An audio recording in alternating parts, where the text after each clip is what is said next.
ఇక దోపిడీ అంతం కోసమే కాంగ్రెస్ కు మద్దతు ఇచ్చామని కోదండరాం అన్నారు. ప్రజాస్వామ్య పాలనే తమ మద్దతు ఉంటుందని అన్నారు. నాయకులు పార్టీలు మారితే జనం భరించలేరని, పార్టీ మారే లీడర్ల వద్ద ఆందోళన జరుగుతాయని అన్నారు. ప్రజల అద్భుతమైన ఉద్యమ స్ఫూర్తిని ప్రదర్శించడానికి ఈ ఎన్నికలే నిదర్శనమని కోదండరాం అభిప్రాయపడ్డారు.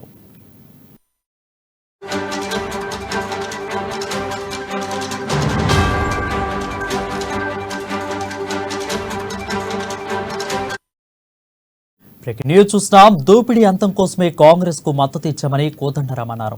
ప్రజాస్వామ్య పాలనే తమ మద్దతు ఉంటుందని అన్నారు. నాయకులు పార్టీలు మారితే జనం భరించలేరని, పార్టీ మారే లీడర్ల ఇళ్ల వద్ద ఆందోళన జరుగుతాయని అన్నారు.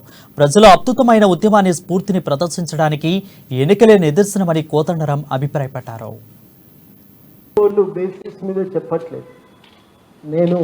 మేము ఫీల్డ్ మీద చూసింది మా అనుభవము కింద జరుగుతున్న పరిణామాలు చూసిన వ్యక్తిగా నేను ఈ మాట చెప్తున్నా.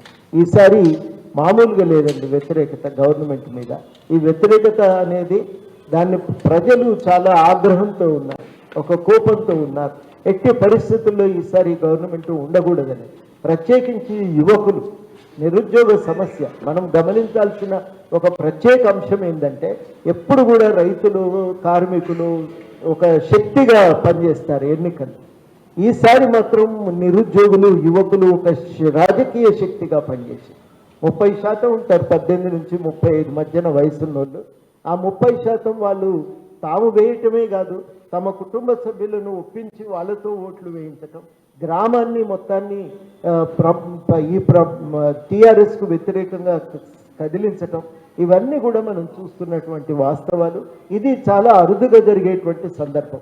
నిరుద్యోగ సమస్య ఒక ప్రధానాంశంగా ఉండటం రాజకీయాల్లో, నిరుద్యోగులు ఒక ప్రధాన రాజకీయ శక్తిగా మారటం జాతీయ రాజకీయాల్లో